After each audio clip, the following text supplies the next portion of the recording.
Bienvenidas y bienvenidos todos a este satsang o conversatorio que vamos a tener con el maestro Gustavo. Y para mí es un honor siempre tenerlo, aunque ya tengo muchos años conociéndolo, pero es nuestro maestro. Y, y hoy nos vamos a reunir para algo pues muy sencillo, como es simplemente, pero a la vez profundo, vamos a estar este rato de conexión, que sea este el primer ciclo o la primera sesión de satsang o charlas que queremos hacer con diferentes maestros. Y para mí era imprescindible empezar con él, necesario empezar con mi maestro, que es Gustavo, o conocido también como Arjuna. Y bueno, voy a hablarles un poquito general de su trayectoria para quienes no le conocen. El maestro Gustavo es originario de Ecuador, pero tiene ya más de 30 años en el mundo del yoga y la espiritualidad, la meditación y sobre todo también la filosofía oriental. Él ha dedicado su vida a la transmisión de la enseñanza desde entonces y también ha fundado una escuela que se llama Yoga Rajasya, en la que imparte charlas, formaciones para profesores de yoga. Va a dictar una muy pronto aquí en España, en la que yo voy a participar. Y, y también lo invitan constantemente a dar formaciones fuera de España, en Rusia, en Nicaragua, en diferentes países. Entonces, lo único que yo puedo agregar también, además de que realmente es muy dedicado, que es un maestro que llega profundamente y que explica de una manera muy sencilla lo que todos necesitamos saber, es que él es muy cercano y yo he podido comprobar en mi casa y en diferentes momentos que lo que él hace y lo que él transmite, hay de verdadera coherencia. De verdad es lo que él vive, lo que él hace en su casa con su familia, es lo mismo que él practica y predica y enseña. Y eso es una de las cosas que a mí más me ha gustado de su enseñanza, ¿no? Que ver esa coherencia. El maestro Gustavo se ha formado con diferentes maestros y su primer maestro fue el padre Dávila, el padre César Dávila, también de Ecuador, un gran yogi, el yogi de los Andes, creo que le llamaban, y también el Swami Veda Bharati de los Himalayas, y ahora pues se mantiene como discípulo también del maestro Sadhu Maharaj, que está en Brindavan. Y para mí es un honor tenerte. Bienvenido, maestro Hariom. Muchas gracias por tu tiempo, por este espacio, por este ratito que nos vas a dedicar.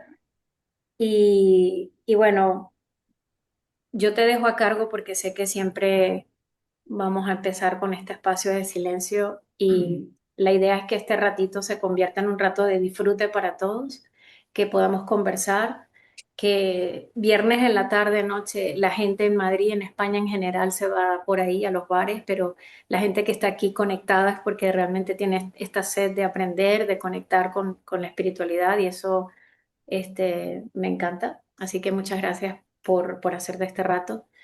Y bueno, te dejo a cargo para que iniciemos, porque la idea es que hablemos sobre espiritualidad y que luego más adelante surjan preguntas, si tenéis dudas, si queréis comentar algo, pues que por favor con toda confianza me lo hagan saber. Si él no oye, pues yo les haré llegar las preguntas y las dudas. Así que Muy comenzamos bien. contigo.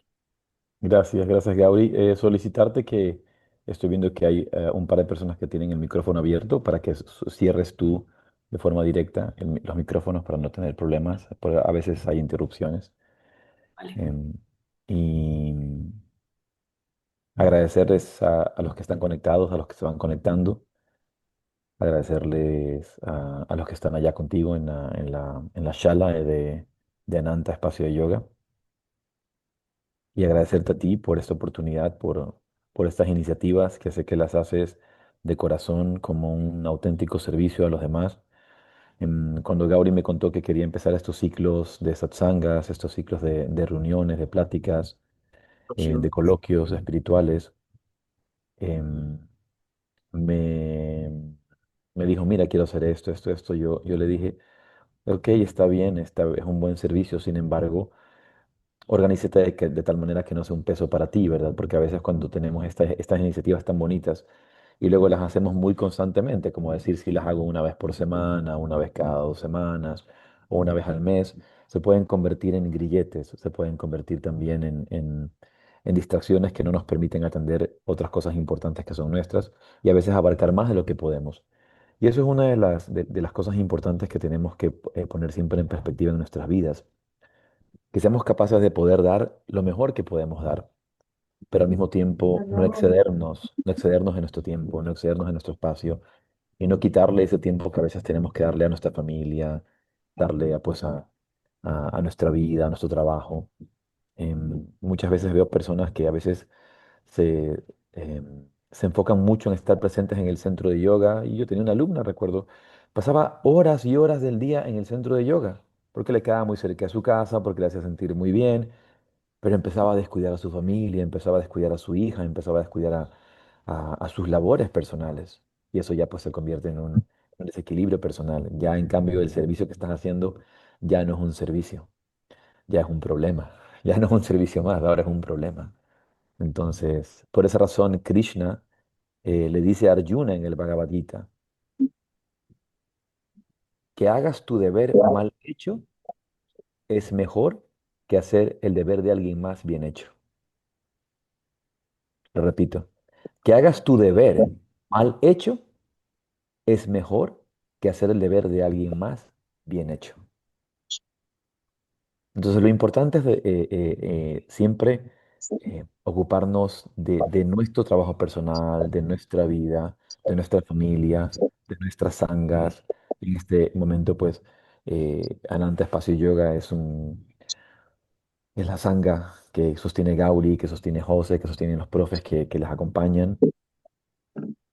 Y al mismo tiempo, pues, agradecerle que ella está haciendo este labor, este servicio y que lo haga de tal manera pues que pueda seguir siendo un servicio y que no se convierta nunca para ti en un problema y en una carga. Así que con esas palabras quiero bendecir este espacio, bendecir esta iniciativa y que se desarrolle fecundamente para el beneficio de todos, pero con esa misma armonía, con ese mismo equilibrio en el que puedes sostener el espacio trayéndote paz a ti y paz también a tu familia y paz a todos los que están en este momento con nosotros y los que seguirán juntándose hacia adelante. Bien, antes de comenzar, mis maestros siempre han cuidado la necesidad de regresar hacia el centro. Hay una persona que tiene un micrófono abierto, les pido disculpas y está interrumpiendo. Yo, Entonces, yo le sugeriría a José que esté constantemente eh, José. silenciando y silenciando, porque de hecho Samsung Sí.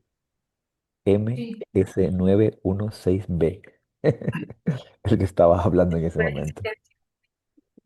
¿Ah? Sí, hay alguien que está, pero no le logro saber Bueno, quién era. por eso, Samsung, un pero se va Movistar, abajo y pone pues, silenciar todos, eso es más sencillo. Vas abajo y silencias todos, punto. Cuando uno va a participantes, abre participantes, sale ah, allí invitar y ya solo le di. silenciar todos, ¡boom! Silenciar Vale, todos. perfecto, listo. Ya están silenciados todos. Vale, gracias.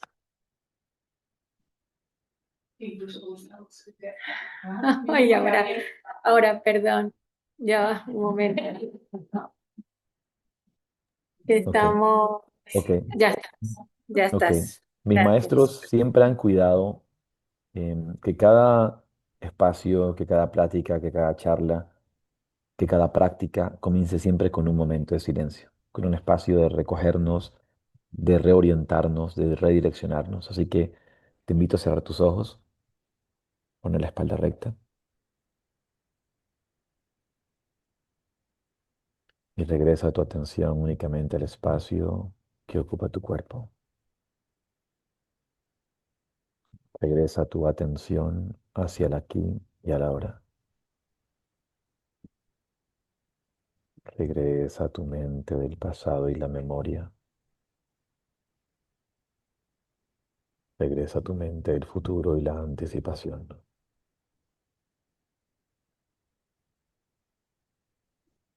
Toma conciencia únicamente del espacio que ocupa tu cuerpo en el aquí y el ahora.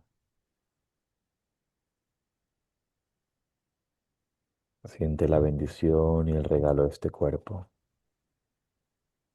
Y por un momento respira lenta, profunda y silenciosamente.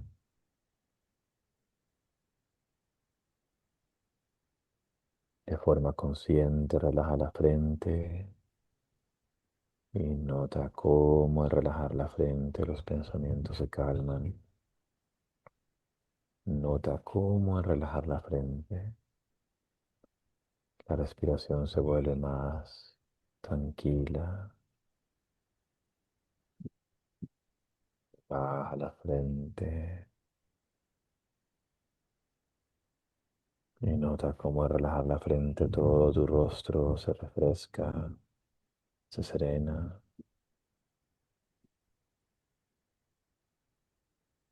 Cómo al relajar la frente todo el sistema nervioso se ralentiza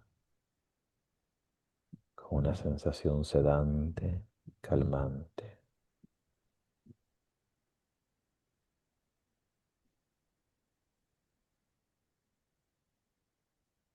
Cómo al relajar la frente las emociones se vuelven menos intensas, más calmadas, más sosegadas. Y por un instante descansa allí en la sensación de la respiración. No hay que pensar sobre la respiración, simplemente sentirla.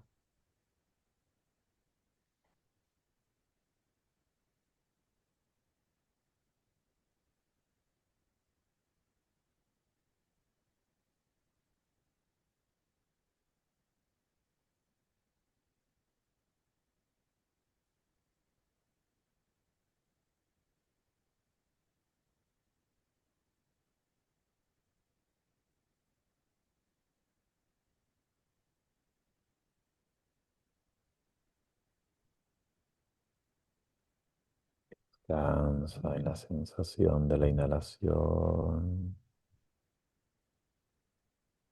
Descansa en la sensación de la exhalación.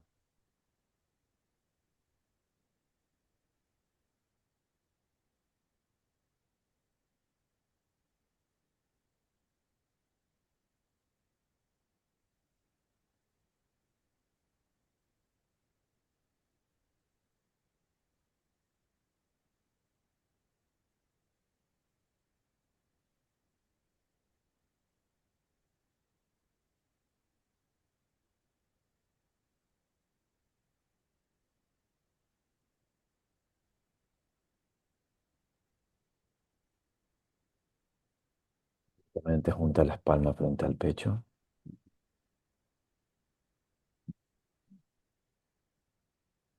Om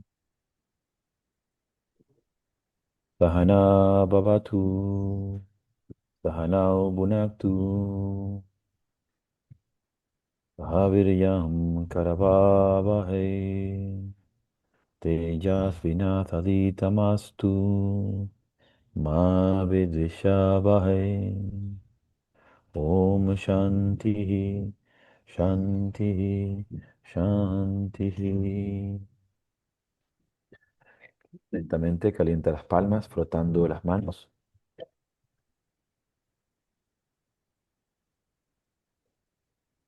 Con las palmas calientes vas a cubrir tus párpados y abre tus ojos. Consiente tu respiración hacia las palmas de tus manos. Muy bien. Arión.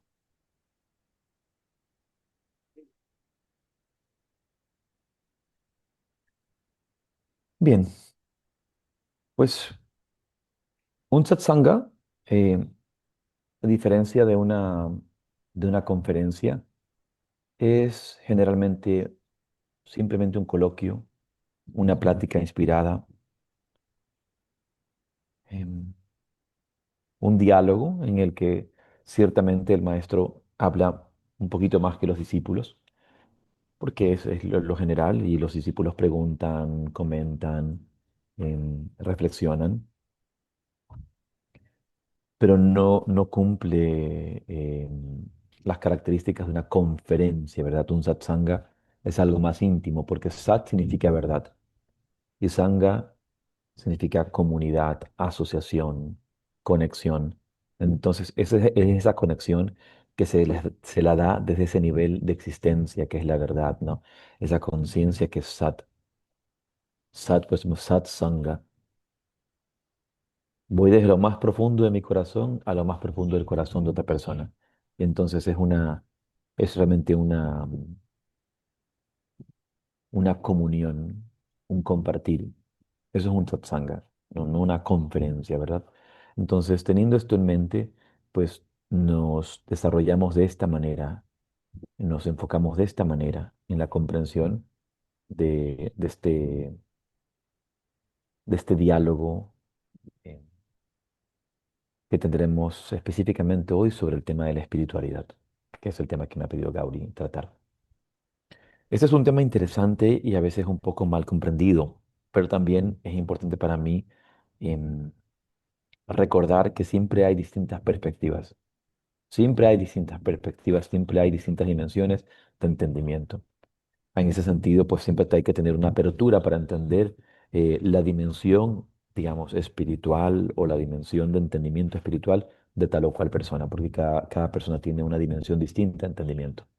Entonces, dependiendo de dónde estamos nosotros, podemos entendernos y a veces ayudar a otros a pasar a un nuevo entendimiento, pasar de una espiritualidad mucho más etérea, mucho más superficial o externa, a una mucho más profunda, mucho más real, que se convierte en una auténtica espiritualidad, por decirlo así. Pensaba esta mañana sobre qué compartir con ustedes. Y reflexionaba que como seres humanos siempre estamos en la búsqueda de ese algo más que esperamos que nos complete, que nos llene, que nos permita expresar y vivir desde el amor, desde la alegría, desde la dicha. Todos, absolutamente todos, estamos siempre en búsqueda de ese algo que espera que llegue y por completo me llene, que por completo me haga feliz. Y una felicidad que espero que sea duradera. Todos buscamos ser felices y buscamos esa felicidad que no conoce ocaso. Y la buscamos, lamentablemente, en distintas cosas materiales, en los placeres de la vida, en el dormir, en la comida, en el sexo, en los hijos, en la pareja. Y ciertamente todo, absolutamente todo nos brinda un destello de esa felicidad. ¿Por qué? Porque en todo hay una bendición de la presencia de Dios. Absolutamente en todo hay también esa energía. Entonces nos puede permitir conectar con un poquito con esa esencia, pero no es la totalidad de lo que buscamos. Por eso siempre nos cansamos de las cosas. Cuando no tenemos pareja, dices, ay, quiero pareja, quiero pareja, quiero pareja, y busco una pareja, y encuentro la pareja, tengo la pareja, me dura 2 semanas, un mes, y dices, ay, ya no quiero pareja, quiero estar soltero, esto es un grillete, mucha responsabilidad, me molestan mucho, yo que estoy acostumbrado a la libertad, ¿no? Entonces, y cada persona, indistintamente de dónde esté, siempre quiere otra cosa. Ahora mismo, por ejemplo, yo le decía a Gauri, a ustedes están allá con fresquito, está fresco allá en, en Madrid. Y pues fresco significa frío para nosotros, fresco significa frío. Y acá estamos con un calor que no te imaginas, nos estamos ahogando del calor. Los que conocen bien, justamente Bernardo, María, han estado recientemente en la formación de profesores de yoga y saben el calor que tuvimos hasta hace unas semanas. Y aquí sigue el calor simplemente subiendo, haciéndose más caliente. Entonces digo, ay, ya quisiera yo estar en Madrid con un poco de fresquito. Y no faltará la persona que esté en Madrid diciendo, ay, ya quisiera ya estar como tú en la playa, recibiendo el sol y teniendo calor. ¿Verdad?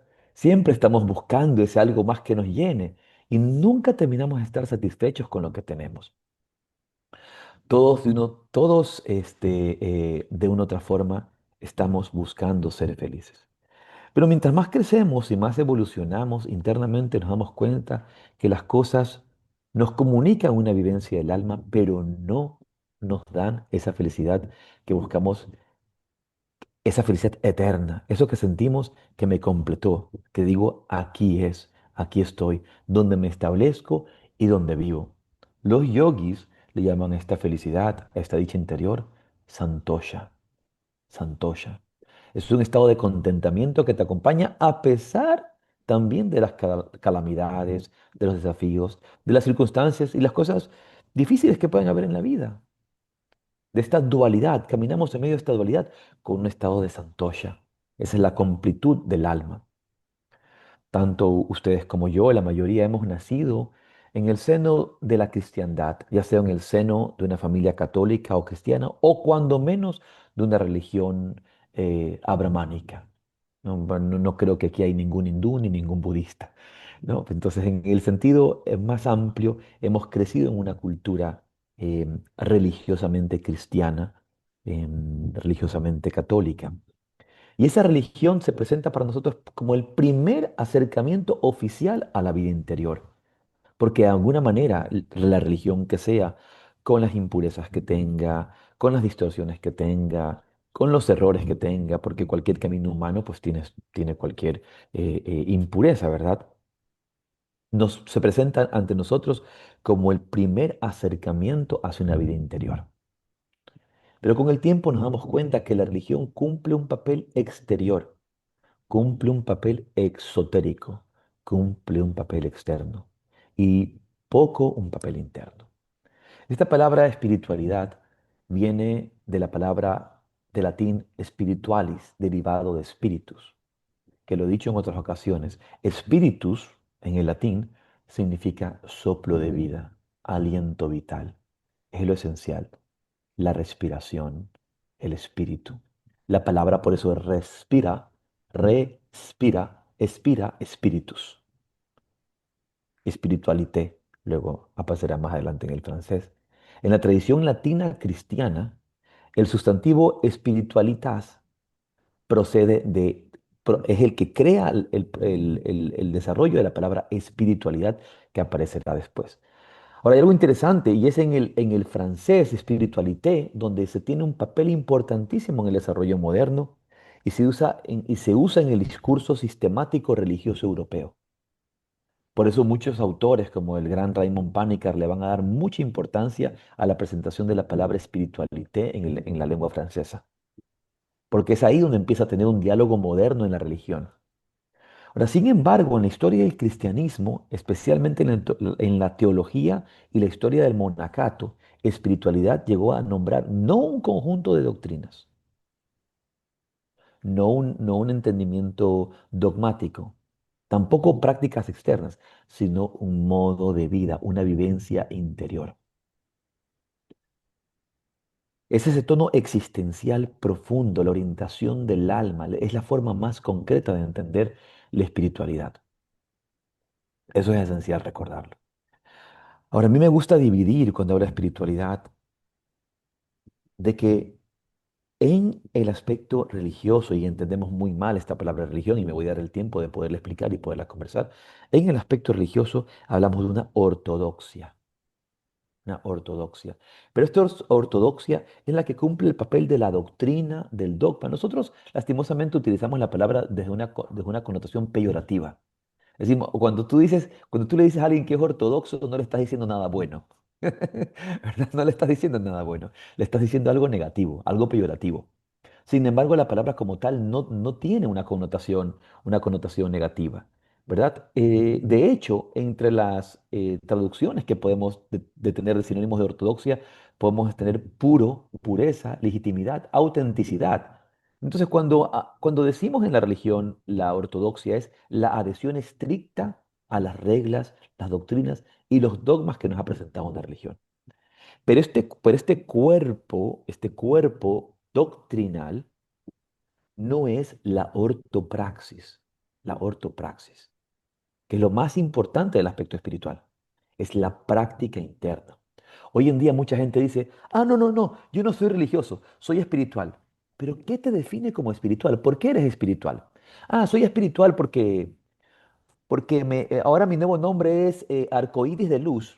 Me llamo arcoíris de luz, tomo jugos verdes y voy y voy en bicicleta al trabajo. ¿Y eso qué? ¿Eso qué es? Eso es nada. Espiritualidad no es una fantasía, espiritualidad no es una creencia, espiritualidad no es una ideología. Hay una gran diferencia allí.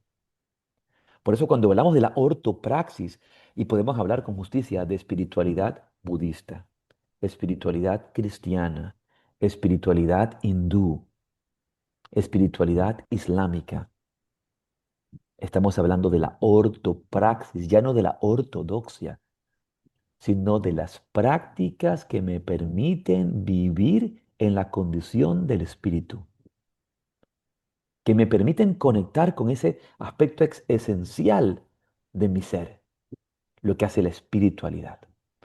Durante mucho tiempo en contextos cristianos, espiritualidad no significaba lo que la gente entiende hoy por ser religioso, sino simplemente dejar de vivir desde la carne, es decir, desde lo mundano, para empezar a vivir desde el espíritu, desde el espíritu. Y aquí es donde hay que entender este aspecto de espiritualidad. La espiritualidad es la vivencia interior. A mí me gusta decir que la religión nos da el sentido, ¿no? La religión nos da el sentido, pero la espiritualidad nos da la vivencia, la experiencia. Hoy en día nosotros utilizamos tanto esta palabra peyorativamente, religión y ortodoxia, porque identificamos a la religión no solamente con un cuerpo doctrinal, sino con un cuerpo institucional, con una institución en definitiva. Pero la palabra religión viene de la palabra religare, que es volver a ligar a la criatura con su creador. Simplemente ese volverse a ligar, volverse a juntar. Yo digo que absolutamente todos los seres humanos somos profundamente religiosos, pero en el sentido más amplio y más profundo de la palabra. ¿Por qué? Porque todos estamos buscando volver a conectar con esa esencia, con esa fuerza de vida que ha manifestado mi propia vida. Entonces, por un momento, saquémonos de de la mente esta palabra religión como una palabra em, que lo que busca es enfocarse en una institución, en un grupo, en un grupo de dogmas, en un cuerpo doctrinal. No, es el sentido más íntimo del alma, es el sentido más íntimo del ser. Eso es la religión, es una vivencia. Sin embargo, es esa vivencia exterior. Cuando la vivo desde el sentido que me da. Y eso es lo que hacen las religiones con nosotros, darnos un sentido. Pero la espiritualidad es la vivencia interna. La religión custodia símbolos, ritos, caminos. La espiritualidad, en cambio, es la experiencia viva de aquellos símbolos. Es la experiencia viva de ese signo. La religión, como muchas veces han dicho otros sabios, la religión es la copa, pero la espiritualidad es el vino. Y si somos hombres inteligentes y mujeres inteligentes, lo que queremos es tomarnos el vino y no quedarnos con la copa, que no es lo esencial. Pero aquí es donde viene el cuerpo y la forma. Necesitamos, por supuesto, un cuerpo que permita que podamos disfrutar del vino. Y en eso se convierte el aspecto externo de cualquier proceso espiritual. Absolutamente todas las religiones de la humanidad nacieron no como una religión institucionalmente hablando, sino como un sentido interno de una vivencia del espíritu y que luego se convierte en un cuerpo doctrinal. Cuando viene Jesús, Jesús comparte un mensaje de amor. Jesús comparte una vivencia. Jesús no dice, voy a dar estos dogmas de fe, voy a hacer estos libros sagrados, hagan esto, esto, esto. Él no da estas reglas de una vivencia doctrinal, sino hace una transmisión de la vivencia espiritual. Y lo mismo sucede con el Buda. El Buda transmite un camino de autoconocimiento, un camino de desarrollo interior. Y punto.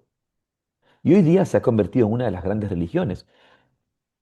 ¿Y qué decir del hinduismo? Que la palabra ni siquiera existe como tal. La palabra hinduismo, hindú, eso es un invento que no es una autodenominación de los hindúes. Nosotros llamamos a los hindúes desde afuera. De hecho, en la India, la palabra religión, se van a hoy día a iluminar al respecto, la palabra religión no existe. En la filosofía india, la palabra religión no existe. Existe la palabra dharma. Cuando quieres hablar en el sentido profundo, hablas del dharma. Es decir, tu armonía con el ciclo cósmico, con la vida cósmica, cumpliendo tu propósito de vida. Eso es el dharma. Dharma es una palabra muy amplia que puede traducirse como deber y a veces podemos traducir como cuerpo de enseñanzas. Por eso en el budismo, por ejemplo, se habla de las tres joyas, el Buda, el Dharma y la Sangha. El Buda, el Dharma y la Sangha. La traducción sería el iluminado, el maestro iluminado, la enseñanza, el cuerpo de enseñanza espiritual, y la Sangha, la comunidad. Dharma, ¿no? Aquí la palabra Dharma está dentro del cuerpo de la enseñanza, pero esa enseñanza es una vivencia que yo transmito. Ahora, cuando los hindúes quieren hablar acerca de religión como entienden los occidentales, usan la palabra urdu. La palabra urdu es un idioma, no es la palabra. Urdu es un idioma. La palabra mazhab, mazhab. Y esa palabra es como religión occidental. Os te estoy hablando del entendimiento de los occidentales de la religión. Pero como tal, no consideran a la religión este cuerpo doctrinal y dogmático, sino una vivencia espiritual. Por eso, en esencia, todas las religiones originalmente eran formas de vida, formas de vivir, formas en la cual el espíritu se manifiesta y yo vivo siguiendo esa enseñanza del espíritu.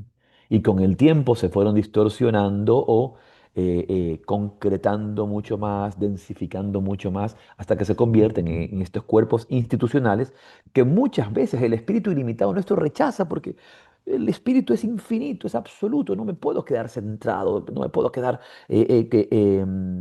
con grilletes de una religión o de un grupo de dogmas que a veces ya han sido creados por los hombres y que no tienen nada que ver con las enseñanzas de los grandes maestros. La religión en este sentido eh, me da esta guía exterior, este propósito, ese sentido. Guía mi propósito para expresar lo profundo, pero la espiritualidad es esa vivencia y esa expresión de lo profundo. Es el vino, es lo que se manifiesta, es la propia vida, es lo que sostiene la forma. Esa es la espiritualidad. Entonces, cuando yo hablo de espiritualidad hindú o espiritualidad cristiana o espiritualidad budista, estoy hablando del conjunto de técnicas, del conjunto de métodos que me permiten vivir de forma directa la experiencia del espíritu. Entonces, presuponemos esta vivencia espiritual, pero esto no es libre, gratuito, fantasioso, utópico, no. Para que exista esa vivencia clara, debe existir un cuerpo de conocimiento y entendimiento para que yo pueda conectar a través de él con la esencia de mi espíritu. No quedarme simple en pensamiento, sí, yo soy espiritual. ¿Por qué? Porque no creo en nada y creo en todo. Amigo, amiga, estás más perdido que el hijo del Limber, como dicen. Porque ahí no hay ninguna espiritualidad. Como hablar de la diferencia entre libertad y libertinaje. Ahí no hay ninguna espiritualidad. Ahí no hay ninguna vivencia. Lo que sí hay, y es importante, es una búsqueda. Hay una búsqueda. Sé que algo más hay, pero todavía no lo encuentro y no logro encontrar. Y no es hasta que encuentro un maestro, un guía, una enseñanza que me entregue las herramientas para poder vivir de forma directa mi realidad espiritual. Y es allí donde se desarrolla la mística y por eso es en el camino de la mística y en los caminos de la mística donde todas las religiones del mundo se hermanan, donde la mística cristiana, la mística budista, la mística hindú, la mística tántrica, la mística de todas las religiones se encuentra en el camino del silencio, en el camino de la vivencia, en el camino de las técnicas. Y no por gusto, y bueno, de eso también podemos hacer una larga historia de desarrollo de la vida de la vía de la meditación. Todas las técnicas de meditación del mundo tienen puntos fijos en común. Tienen puntos fijos en común. Hay una comunión. Entonces se puede dar este diálogo de corazón a corazón, de vivencia interior a vivencia interior, de místico a místico, de yogi a yogi. Los padres del desierto, que siguen las vías del esicasmo, la oración contemplativa de la cristiandad, pueden fácilmente dialogar con los yogis de la India y compartir experiencias y darse cuenta que estamos hablando y enseñando lo mismo. Es en esa mística. Entonces, cuando yo vivo, me considero una persona espiritual, es una persona que vive de forma directa la realidad del espíritu. Pero para vivir esa realidad del espíritu, tengo que haber pasado por un proceso de purificación, por un proceso de, de desprenderme de los condicionamientos que no me permiten conectar con esta esencia divina que soy. Y ahí es donde viene toda la ciencia del yoga. Por eso hablamos que la ciencia del yoga es una ciencia espiritual, una ciencia pragmática, como son todas las místicas de las distintas religiones, en mayor o menor grado, dependiendo de su cercanía a estos procesos psicosomáticos, donde encuentro técnicas, procesos, métodos, herramientas que me permiten conectar con lo más íntimo dentro de mí, sin descuidar al cuerpo, sin rechazar al cuerpo, pero siendo capaz de ir más allá del cuerpo, a la realidad que sostiene el cuerpo, ya no solamente en los cinco sentidos, ya no solamente en la vivencia material, sino en la esencia espiritual. Entonces, para que yo pueda ser una persona espiritual y para que yo pueda vivir una auténtica vida espiritual, debo tener una práctica espiritual. Y eso en el yoga le llamamos sadhana. No tiene nada que ver con andar en bicicleta, no tiene nada que ver con apoyar a Palestina, a Irán, a Israel o a quien sea, no tiene nada que ver con una creencia particular de un tipo de gobierno, no tiene que ver con una tendencia política, no tiene que ver con vestirse de cierta ropa, no tiene que ver con hacerse vegano o vegetariano, no tiene absolutamente nada que ver con eso. Porque puedes tener todas esas cosas que pueden ser muy buenas de afuera sin tener lo esencial, que es la vivencia interior. Si no hay una disciplina espiritual, toda tu espiritualidad es una fantasía, una falacia, una ideología nada más. Y como cualquier ideología, tarde o temprano se desvanece. Pero lo que queda para siempre es tu vivencia interior. Por eso Gabriel al inicio ha dicho, y yo le agradezco que lo diga y que tenga la capacidad de verlo y observarlo, yo vivo lo que predico. Si ustedes me escuchan a mí decir algo, ustedes me van a ver vivir algo. Y con esa misma disciplina, con esa misma conciencia, con esa misma atención, con eso vivo mi vida. Desde allí, desde esa conexión, con una disciplina espartana, una disciplina espartana, severa conmigo mismo para mantenerme simplemente alineado a mi ser interior, pero también con una soltura y relajación entregándome, donde el amor y el rigor se mantienen en equilibrio, donde el sukham del Yoga Sutra, que dice sukham, comodidad, se desarrolla a través del stiram, que es la firmeza, el equilibrio perfecto del yin y el yang, lo suave con lo fuerte, lo suave con lo fuerte. Y esa vivencia particular de esta disciplina es la que me permite poder vivir de forma directa la conciencia del espíritu. Porque si no, una vez más, tu espiritualidad no es sino una nueva forma de religión exterior, porque es una creencia. Entonces, confundimos la espiritualidad con una creencia. Es que yo creo en esto, ¿no? Yo soy espiritual, ¿por qué? Porque creo en los aliens, creo en los extraterrestres y creo en las piedras preciosas y las gemas y en estas cosas ya. Por eso soy espiritual. Soy espiritual cuando me pongo a esto. Ahí ya soy espiritualidad. No, y esa no es la espiritualidad. La espiritualidad es una vivencia directa del espíritu, del ser, indistintamente de lo que sucede afuera. Por supuesto, tu vida empieza a tener un orden particular, una ética particular, una moral también particular, pero que es aplicada en tiempo, lugar y circunstancias según la sabiduría, no siguiendo reglas ciegas, no siguiendo propuestas externas. convirtiéndote en lo que llamamos un auténtico guerrero espiritual. Esa es la diferencia también entre religión y hablamos de forma más externa, más exotérica. La diferencia entre un soldado y un guerrero. ¿Cuál es la diferencia de un guerrero? Un guerrero no sigue órdenes de nadie. Un guerrero sabe que el propio límite está en su propia conciencia. Por eso es un guerrero. En tanto y cuanto lo que está sucediendo y lo que está llevando a cabo, lo que se lleva a cabo afuera, está en acorde con sus principios interiores, entonces el guerrero va a la guerra. El soldado, en cambio, no tiene ni la capacidad de pensar. Es como esos guardias de seguridad o personas en un trabajo que tú te les acercas y dices, Señor, pero tal cosa, le dice que, pero tal cosa sucedió. Y dice, no sé, señorita, te dice, yo solo sigo órdenes. ¿Les ha pasado o no les ha pasado? Que viene alguien y te dice, yo no puedo hacer nada, yo solo sigo órdenes. Claro, o sea, no tienes capacidad de pensar por ti mismo, solo sigues la orden de alguien más. Si el sentido sería que tengas la capacidad de tener pensamiento crítico y actuar en consecuencia de tiempo, lugar y circunstancia, esta realidad.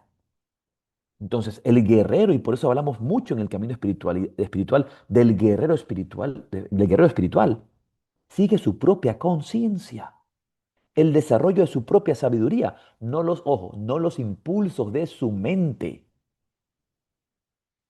Y muchos de nosotros, en cambio, viviendo una falsa espiritualidad, vivimos como soldados siguiendo las instrucciones de alguien más, sin habernos dedicado al descubrimiento de nuestra propia realidad interior y habiendo desarrollado la sabiduría, quitándome los filtros que no me permiten ver la realidad tal cual es, poder entonces no actuar en consecuencia o actuar en consecuencia de esa realidad. En tanto y cuanto yo purifico mi mente, yo purifico mi corazón, ya no vivo condicionado por esas estructuras externas, sino guiado por un sentido interior, por esa vivencia interior. Y ahí es donde empiezo a vivir realmente una auténtica vida espiritual, pe- eh, inspirado por el Espíritu, motivado por el Espíritu, por la vida que está detrás de esto, que me impulsa a diferenciar entre el bien y el mal, lo correcto e incorrecto en consecuencia mía y de todos los demás, no porque alguien más me dijo algo. Y ya no es tan fácil para mí caer en los engaños de otras personas, porque es muy fácil hoy día en esta pseudo espiritualidad que vivimos, influenciar a la gente yéndoles a afectar directamente su parte más profunda, que es la emocional y el afecto. Y cuando te toco el corazón y te toco el afecto y te hago sentir pena, entonces te controlo, entonces te domino y entonces te manipulo. Pero un guerrero espiritual no se deja manipular, no cae en sensiblerías. Ay, así, tal persona. No, no, no. A ver, vamos a ver las cosas como son. ¿Cómo es esto? A ver, así, así, y asado. Punto. Directo, concreto, práctico. Las personas espirituales difícilmente. Gauri citó a mis maestros, el padre Dávila, Swami Veda, Sadhu Maharaj, que están aquí atrás mío siempre. Aquí los podemos ver allá en el altar. Acá está Swami Veda, Padre Dávila, Sadhu Maharaj y también está el Pandit Bekpatisina, que es otro de los maestros que me han inspirado por mucho tiempo. Todos son una misma familia, ojo, ¿no? No, no es que son uno por acá, otro por acá, todos son una misma familia de maestros. Cuando conocí a Swami Veda, cuando lo fui a ver a Swami Veda, yo le dije, venga usted porque quiero seguir creciendo. Mi padre espiritual, mi maestro, el padre Dávila, ha dejado el cuerpo. Y ahora quiero seguir instruyéndome con usted. El padre Ávila era su hermano. Sí, dice, mi hermano espiritualidad. Eso lo convierte usted en mi tío, le digo. En mi tío espiritualidad. Entonces usted me puede seguir guiando así en familia, me dijo. Y él me dijo en inglés, I like that relationship. Me dijo, sí, está muy bien. Yo te voy a guiar, no te preocupes. Estos maestros eran gente práctica, con los pies bien puestos en la tierra, nunca hablando de pajaritos preñados, ni de ángeles, ni de arcángeles, ni de cosas, digamos, etéreas. No, gente práctica, trabajando con sus manos, haciendo la vida y creando su propio destino, creando un pensamiento positivo para actuar positivamente y crear una vida positiva. Y no andarse lamentando ni echando la culpa a nadie más, volviéndose seres realmente responsables. Si yo soy lo que soy, se lo debo a mis maestros, porque vi su ejemplo de practicidad, de responsabilidad, de compromiso con la vida y con los demás. Gente que disfrutaba la vida, que la gozaba y que se comprometía con ella realmente con decisión, con coraje, con valor. Difícilmente se encuentra eso hoy día, ¿no? Todas las espiritualidades que vemos son espiritualidades etéreas, vacías, en las que poco esfuerzo hay, poco trabajo hay. Entonces, la auténtica espiritualidad es realmente una ciencia, una práctica que nos lleva a una vivencia. Si yo quiero ser espiritual en mi vida, necesito tener un sadhana, una disciplina. Y en tanto y cuanto yo tengo esa sadhana, esa disciplina, puedo vivir la realidad de mi espíritu como una experiencia directa, ya no como un pensamiento, como una idea, como digamos, como una filosofía. No, sino una auténtica realidad, una auténtica vivencia. Bien, creo que es suficiente para mí expresar estas palabras. Mm, Podríamos conversar un poco más, pero prefiero dar espacio porque no tenemos tampoco muchísimo más tiempo eh, para que ustedes también puedan hacer unas preguntas por unos 15 minutos, 10 minutos. Pueden hacer unas preguntas, algunos comentarios, reflexiones y poder aclarar cualquier duda que tengamos sobre este tema y también cualquier otro tema que quieran preguntar. Yo quería aprovechar y preguntarte también, en este mundo que estamos ahora tan confuso, tan revuelto, guerras, corrupciones, cosas que están pasando en todo el mundo, ¿cómo, qué pautas, qué sugerencias nos puedes dar para seguir cultivando esa espiritualidad desde un punto de vista práctico en un mundo como el que estamos ahora? Que es tan confuso, donde la gente ya no sabe qué creer, no sabe a quién confiar, no se sabe, mucha gente opina, mucha gente dice cosas y hay demasiada información, hay demasiadas cosas que están afuera, que nos estimulan, que nos sacan y a veces no sabemos en quién confiar, cómo hacer, qué creer, qué hacer en estos momentos de tanta cosa, ¿no? De tanta información.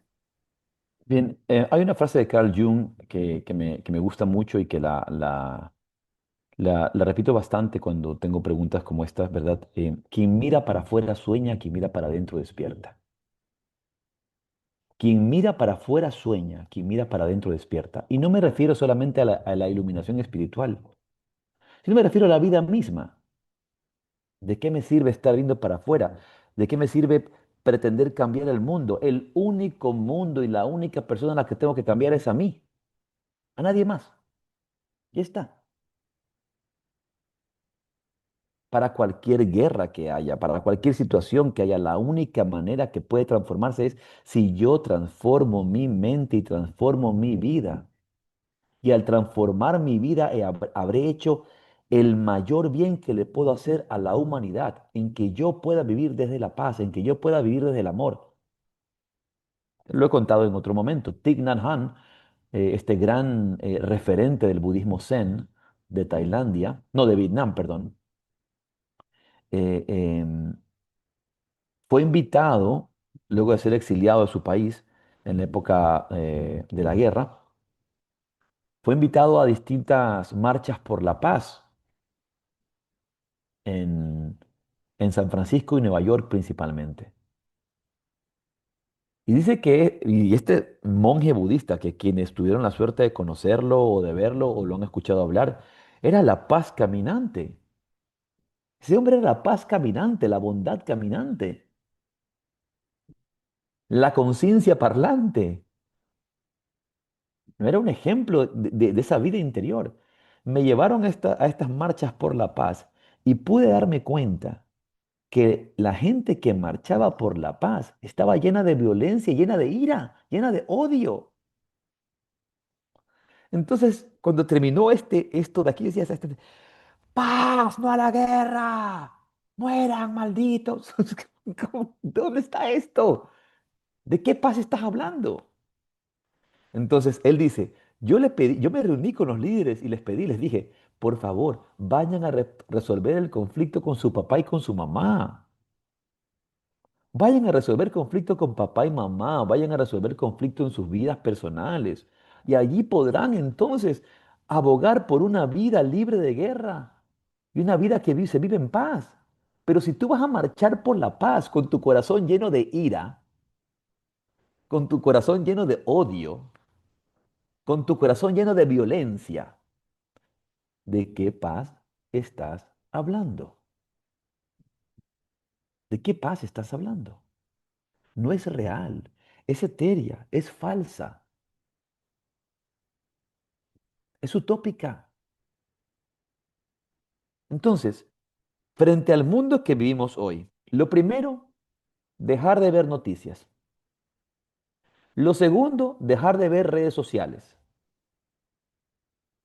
Dejar de perder el tiempo en quererle arreglar la vida al mundo y ve a arreglar la vida que tienes tú. Es decir, llévate bien con tus hijos, críalos bien, estate pendiente. Hay toda esta gente que quiere andar haciendo servicio social en el mundo y tiene a sus hijos descuidados. Ay, voy a servir a ancianos y tu mamá, en cambio, abandonada. Ay, y no sabes que aquí al centro de yoga viene una viejecita muy linda que yo la atiendo y converso con ella. Y con tu mamá te sientas a conversar. Ay, no, no, porque mi mamá me molesta mucho. Claro, porque tu mamá te conoce de verdad. La viejecita del centro de yoga no.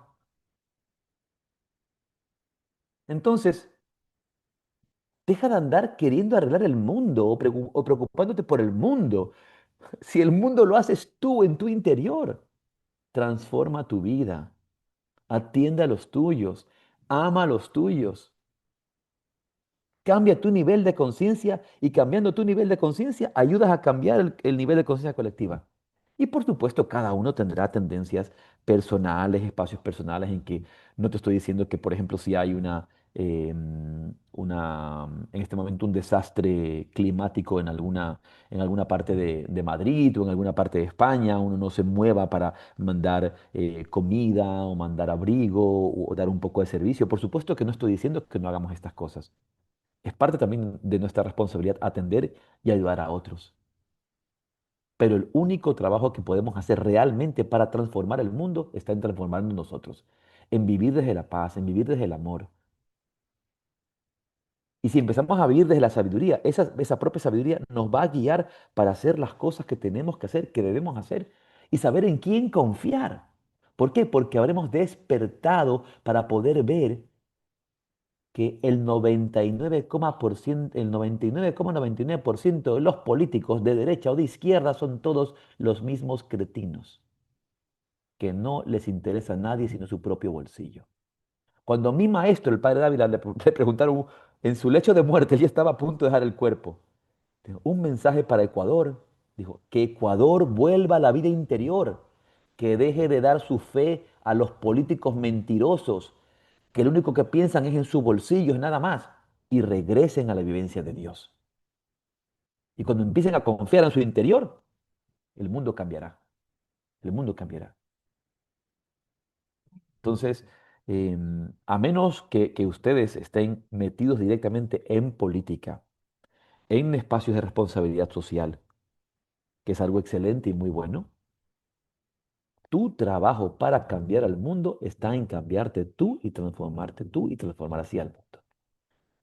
Y lo otro que hagas, pues que nazca desde la sabiduría y no guiados por simplemente la emocionalidad, netamente la parte afectiva, que nos tocan y ya nos hacen sentir violentados muy fácilmente, ¿no? Entonces, tres recomendaciones les he dado. Primero, dejar de ver noticias. Segundo, dejar de ver redes sociales. Y tercero, ocúpate. Haz las cosas que tienes que hacer. y que ya las he dicho. No creo que hay que necesidad de repetirlas.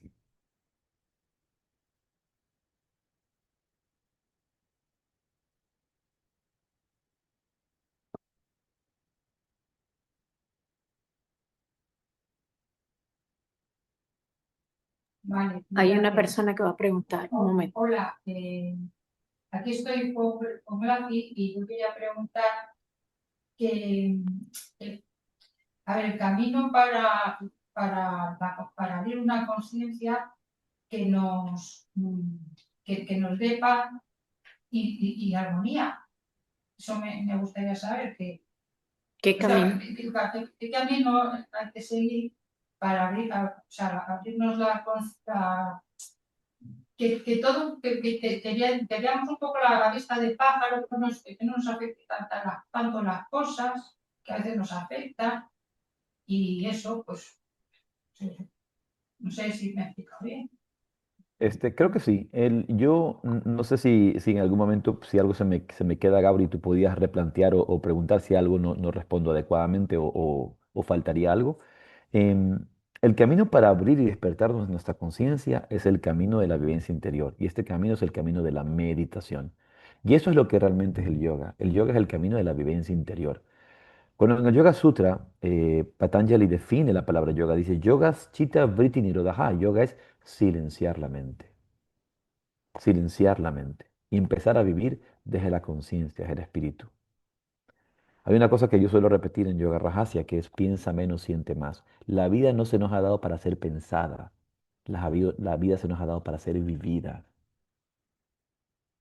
Hay distinto, una cosa es pensar sobre la vida, otra cosa es vivir de forma directa la vida. ¿Y por qué, en cambio, yo paso pensando sobre la vida en vez de vivirla, disfrutarla y acogerla como es?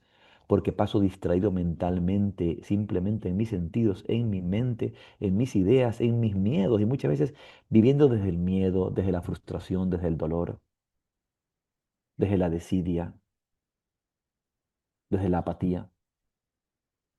Pero cuando yo empiezo a tomar conciencia, a calmar mi mente, a silenciar mi mente, puedo entonces ver la manifestación de la luz del Espíritu. Para eso sigo procesos técnicos, para mantener un equilibrio en mi vida. Yo debo ocuparme de mi cuerpo, debo ocuparme de mi mente, de mis emociones, de mis energías, de mis pensamientos y por supuesto lo esencial, de mi ser, de mi espíritu, del sí mismo, de lo que realmente soy, la esencia que me sostiene. Por eso hablamos de esta espiritualidad. Entonces, el camino para este es el camino del yoga, el camino del sadhana, el camino de la práctica. Mi sugerencia sería que empiece a vivir de forma directa una disciplina física, que puede ser el yoga. Si ya estás yendo aquí a Nanta, pues ya tienes las prácticas y haz las prácticas diarias o de forma regular, por lo menos 4 veces por semana de práctica, si no en el centro, en tu casa.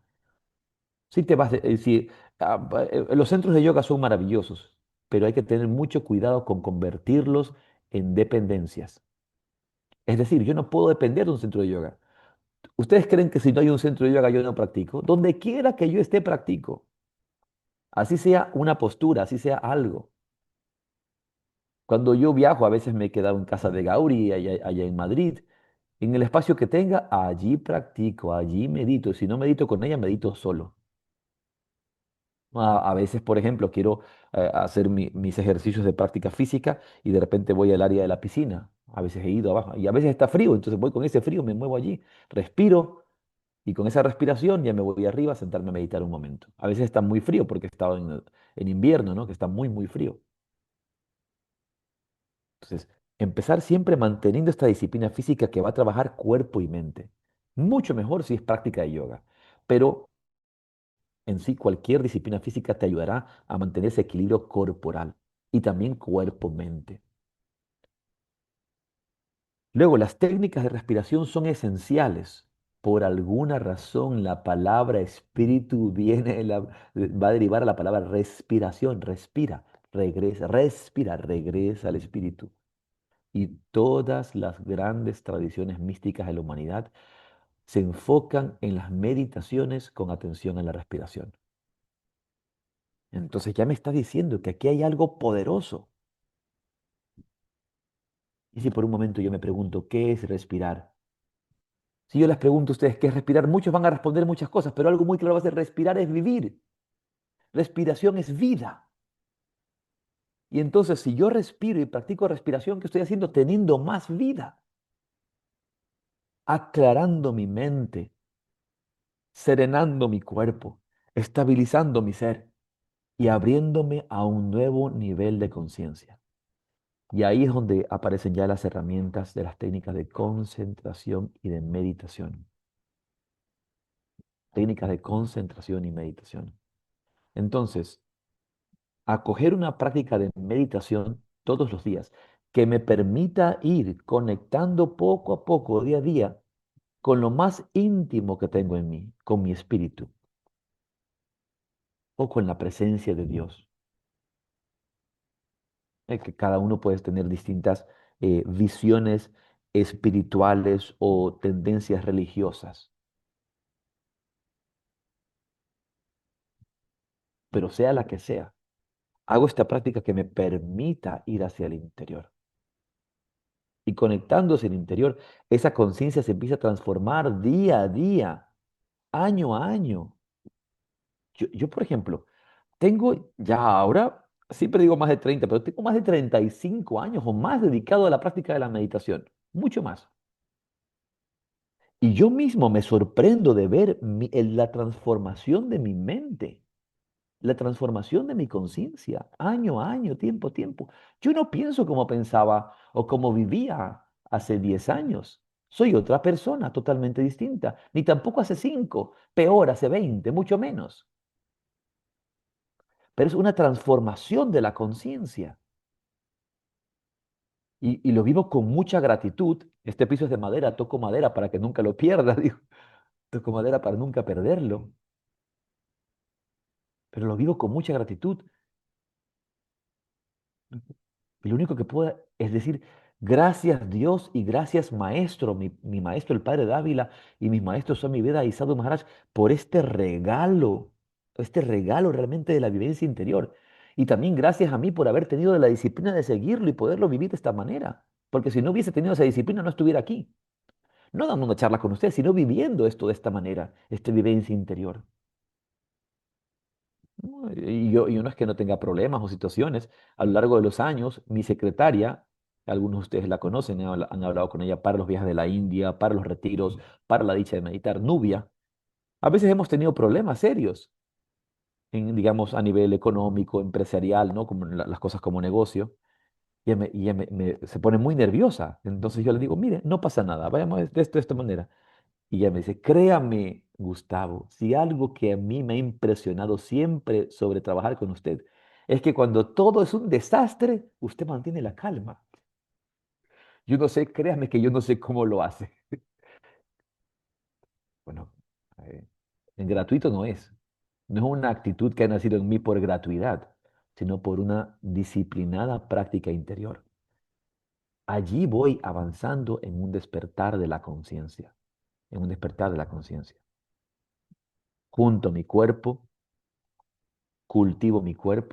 cultivo mi mente, trabajo en mi respiración. Y otra recomendación, las técnicas de relajación son muy recomendadas, muy recomendadas. Y quizá una recomendación que daba mucho mi maestro, el padre Dávila, y que daba mucho, y daba mucho también Swami Veda Bharati, darte la oportunidad, cuando menos una vez al mes, de ir al contacto con la naturaleza. En el contacto con la naturaleza, nuestra mente se abre, nuestra conciencia comulga con esa fuerza que está detrás. Ir al mar, ir a la playa, ir a un bosque. Hay una diferencia, sí. Por supuesto que está muy bien si tienes un parque cerca de casa, a menos que sea el Parque El Retiro, que realmente parece un bosque, está muy bien, ¿verdad? Puedes meterte al retiro, que es una comunión con la naturaleza, pero está muy bien, por ejemplo, ir de repente a Pirineos o ir a una playa lejana donde no haya mucha bulla. No estoy hablando de la Barceloneta en Barcelona, porque ahí no, no hay mucha naturaleza allá, pero hay lugares todavía mágicos en España y en otros países, ¿no? Entonces, comunión con la naturaleza. Y todas estas herramientas me permiten ir trabajando en este despertar de mi conciencia, en este camino de la conciencia. Has hablado del despertar y cómo, qué es realmente el despertar una vez que uno comienza una práctica espiritual. Y por aquí me hacen una pregunta también si es el despertar inevitable cuando estamos haciendo esta práctica, si existe una sed de un vacío interno que a veces que por más que nademos hacia el fondo de la piscina, ese despertar nos sacaría a flote. Perdón, discúlpame que me sonó la alarma de que ya tengo que terminar pronto. Así que Ah, vale, nada, es que repite la pregunta. has hablado del despertar y no, me gustaría si pudieras primero decir qué es realmente el despertar. Una vez que uno tiene una práctica espiritual, qué es esa sensación de despertar, ¿no? ¿Qué es realmente, cómo lo defines? Y por aquí preguntaban también que si el despertar es inevitable una vez que uno empieza esta práctica y dicen algo así como, existe una sed de vacío interno que por más que nademos hacia el fondo de la piscina, ese despertar nos sacaría a flote realmente o si puedes explicar un poco. Sí, sí, sí. Cuando el Buda le preguntaron, ¿tú eres un dios? Él dijo no. Buda, Siddhartha Gautama, ¿no? Es este maestro. ¿Eres un dios? Dijo no. ¿Eres un profeta?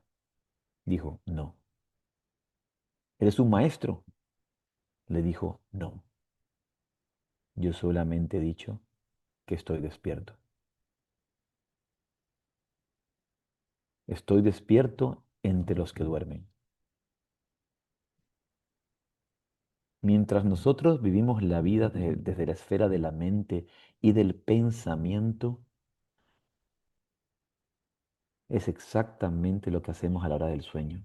Estamos dormidos. Porque quien mira hacia afuera sueña. Pero en el instante en que despertamos en nuestro interior a la conciencia, empezamos realmente a vivir la vida. Yo tengo muchos momentos de mi vida, muchos momentos de mi vida, pero tengo uno muy claro, hasta los 15 años. Cuando conocí a mi maestro espiritual y empecé a meditar, me di cuenta que era consciente. Empecé a tomar conciencia de mi vida. Me di cuenta que era, que estaba, que tenía una oportunidad. Hasta antes de los 15 años yo vivía como un autómata, siguiendo simplemente los impulsos de la vida tal cual, nada más. Siguiendo los impulsos de las leyes de la ley del karma, como un títere, dominado por fuerzas externas que hacían de mi vida lo que sea que tenía que ser. Una vida de dolor, de sufrimiento, de estancamiento, de frustración. En el instante en que conecté con esta enseñanza, que conocí a mi maestro, empecé a tomar mayor conciencia y era como que estaba vivo, como que toda mi vida anterior a los 15 años era un espejismo. Era como estar nublado, como esos recuerdos que tienes, que son recuerdos nublados, sin poca luz, sin poca conciencia. Pero en cambio, de los 15 es como tomé conciencia de mi vida y empecé, obviamente no puedo decir que tuve mi despertar grande espiritual en ese momento, no, pero empecé a tomar conciencia de la vida. La vida tenía otro color. Realmente la vivía ya ahora yo con responsabilidad. Entonces sí, el despertar es inevitable. Si tú estás dormido tarde o temprano tienes que despertar. Y la vida te va a suceder para que te despiertes. Van a llegar las pérdidas, van a llegar los problemas, van a llegar los conflictos. ¿En búsqueda de qué? De despertarte. Eso es lo único que buscan. Mira, ahora mismo estoy aquí en este ashram y estamos muy cerca del mar. Y en la playa, en las rocas, hay langostas. Hay una cosa muy particular con las langostas. La langosta empieza a sentirse incómoda, no puede más en su piel. Y tiene entonces la necesidad de esconderse, de alejarse del mundo, sobre todo protegerse de cualquier depredador que pueda existir cerca. y esconderse en una cueva para mudar la piel y convertirse en una nueva langosta. Pero ¿qué es lo que la lleva a eso? El dolor, la asfixia, la incomodidad. Entonces, ya sea por las buenas o por las malas, pero vas a tener la necesidad de hacer un trabajo para despertar. E ir despertando paulatinamente. Y a veces la gente lo demora y lo demora y lo demora y lo demora. Pero llega la vida y te remueve y dice, no puedes seguir más por aquí. Y vuelves a caer y vuelves a caer hasta que te toque. Que va a depender de la gracia de haber encontrado un maestro y también de tu propio esfuerzo de quererte dedicar y de querer hacer tu parte y entregarte a eso. Y por supuesto, en el instante en que empiezas a recorrer ese camino y avanzar en ese camino, llega un momento de despertar tal que haber estado metido en un abismo sin sentido y sin norte te convierte en algo muy, muy lejano, porque te libera de allí, sales de allí, ¿no? Cuando mi maestro, el padre Dávila, entra en este conocimiento y conoce a su maestro, el Pandit Bekpatishina, él, él dice, él estaba viviendo el momento más oscuro de su vida, el momento más duro de su vida, inclusive pensando en dejar de ser sacerdote católico, que ese era su camino, casi ya listo para renunciar. Y cuando conoce a este maestro y entiende esta vivencia interior de la meditación, su vida se transforma para siempre y él habla de ese día como el día de su nuevo nacimiento, de su nuevo nacimiento. Y eso es lo que sucede, ¿no? Ahora, una vez le preguntan al Buda, le dicen, eh, eh, tú, em, tú y tus discípulos tienen un halo de luz muy particular que los acompaña a todas partes. ¿Qué es lo que ustedes hacen para tener este halo de luz, este brillo? Ah, bueno, mira, nosotros nos despertamos, meditamos, caminamos, comemos y luego dormimos. A ver, maestro, casi todo el mundo hace eso. No, porque nosotros cuando comemos, comemos. Cuando dormimos, dormimos. Cuando caminamos, caminamos. La mayor parte de la gente no está viviendo la vida, la está pensando. Difícilmente están presentes donde tienen que estar. Está el cuerpo aquí y la mente allá, viviendo como esquizofrénicos. Entonces, solamente quería decir para la persona que preguntó antes, quizá, porque cuando hablamos de estos abismos, de este sentido, de este vacío interior, de que necesito que algo me llene, estoy buscando algo que me llene, todos estamos en ese, en unos más, otros menos, pero todos estamos allí, esperando eso. Pero cuando llega la enseñanza y confío en la enseñanza y me encamino en ella, la vida empieza a transformarse y empieza a cambiar. Yo soy ejemplo de eso. Yo lo he vivido tantas veces.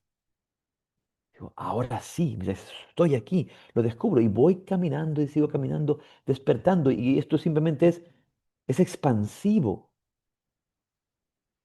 es increciente, va creciendo, creciendo, creciendo. Y se convierte en un amor que rebasa fronteras y en una felicidad que rebasa cualquier cosa, en una dicha que nunca se apaga, que me acompaña siempre, a pesar de las dualidades de la vida. Bien, damos espacio a una última pregunta.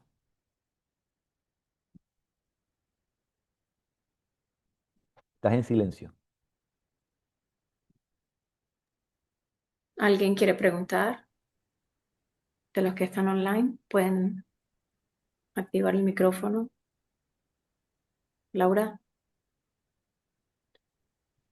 espérate para reactivarte el audio.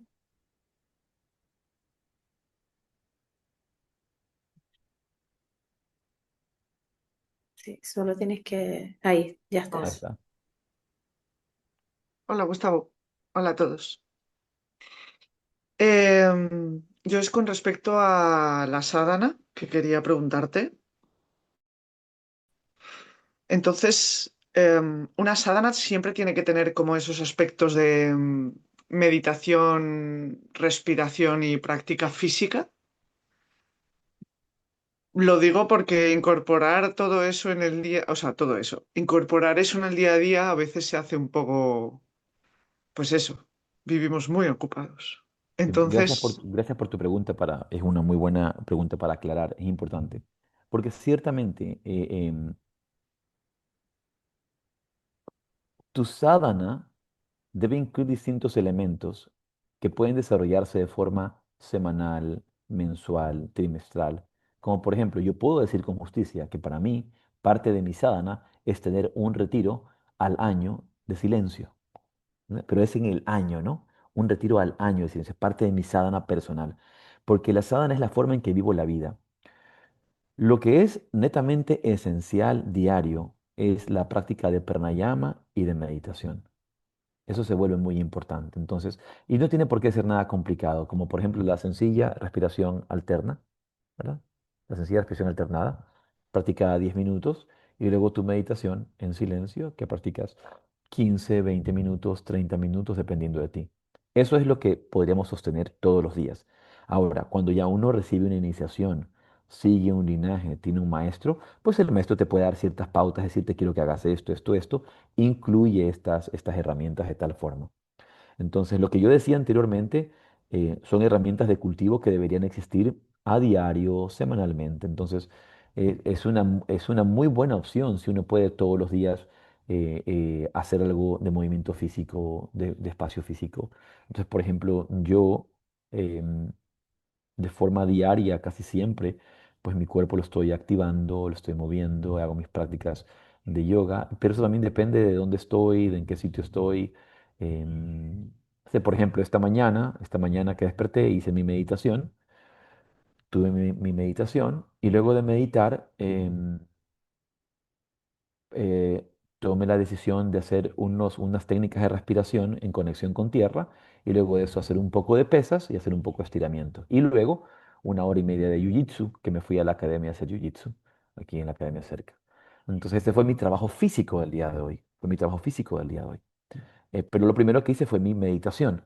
Entonces, en otras ocasiones sí entrego por completo a la práctica yógica, ¿no? A la práctica yógica, ciertamente puros asanas, pranayama, bandha, shatkarmas y, bueno, el sukshma vayama. Y eso es la única práctica central. Pero eso puede variar de día a día, variar un poco, ¿no? Pero hay cosas que sí están enviadas por mi maestro, por mi disciplina, que sí hago todos los días, como cierto mudra que hago todos los días, cierto pranayama que hago todos los días o prácticamente todos los días y la forma de meditación en el mantra que utilizo todos los días, que es el que me han prescrito mis maestros, ¿no? Entonces, ese es el centro del sadhana.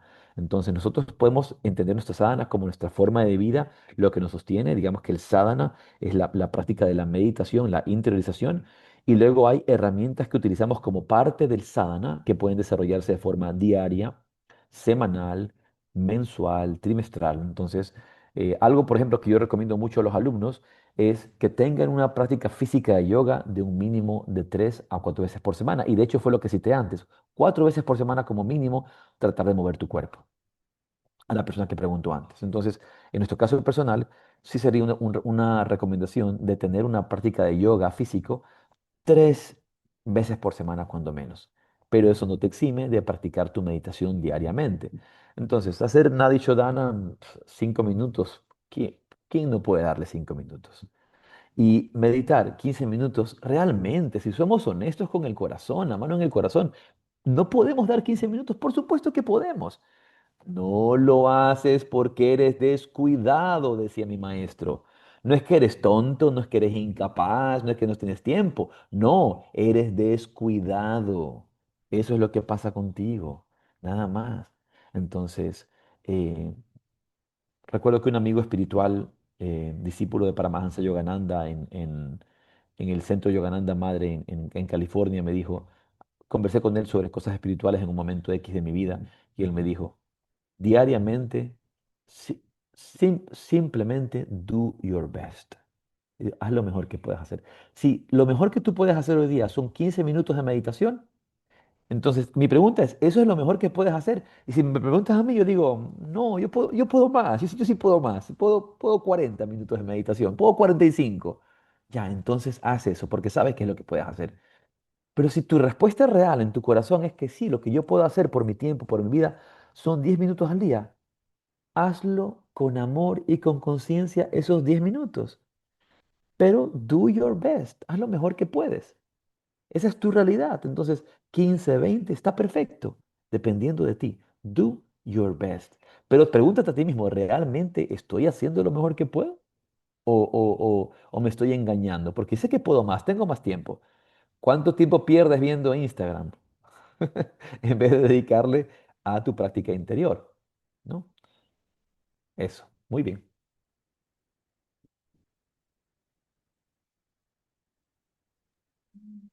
Bueno, no te queremos quitar más tiempo. Sí. Bueno, agradecerles. Les voy a entonces pedir que hagamos un momento de silencio y hagamos una bendición. Cierra tus ojos, junta las palmas frente al pecho y junta en tu corazón toda la sabiduría, todas las enseñanzas, todo el sentir y motivación personal que se haya desarrollado en este espacio, todas tus buenas intenciones. Ahora vamos a empezar a calentar las manos y visualiza que desde el chakra Ajna, desde el entrecejo, la energía empieza a fluir hacia tus manos, llenando tus manos de energía espiritual y de todos estos buenos pensamientos y sentimientos. Ahora ponemos las palmas hacia el frente, a la pantalla, y empezamos a enviar esa energía espiritual a cada uno de nosotros, esas bendiciones, y también mentalmente a todos nuestros seres queridos, a tu país, a tu ciudad, al continente y al mundo entero. Que todos los seres sean felices y libres. Hari Om Tat Sat. Bendiciones. Bien. Gracias. Gracias. Gracias, maestro. Muchas gracias por el tiempo. Adiós.